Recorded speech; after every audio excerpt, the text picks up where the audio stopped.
first meet a prospect, how do you feel when this person always asks a pricing question first? Well, personally, I felt this question never actually gave me the chance to explain why we were a little different than other studios, why our prices may differ. Don't know about you, but it used to aggravate me a little, maybe a lot. Well, one thing that I was certain, I knew that deep down I never wanted to be the cheapest in town. That has consequences for me and my entire team that we were not able to live with. Now the team includes my family. See, most photographers, they feel that they have to respond immediately to the price question. Therefore they fall victim to the price game because they see it work everywhere. They feel that they have to follow the same pattern. The problem is, once the buyers think that they can pay lower than fair price, it's hard to get them back up to the level where prices are justified.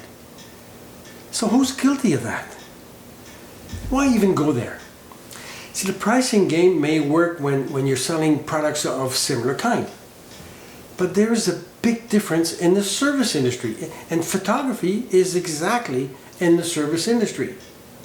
Often the end product will have a visual outcome, like wall portraits or albums or wedding albums, or maybe even edited and retouched files in advertising, commercial or industrial uses.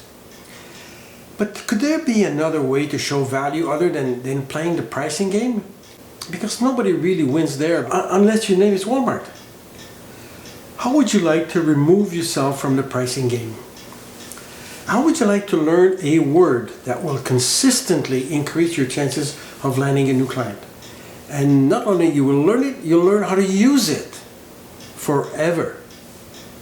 Now, if you want to listen to this entire video, click below. There's a link. And as a bonus, and it's all free, huh? And as a bonus, I will share with you 3 actual experiences where I was selling and I was buying. And that's going to prove that the system really, really works. See you then.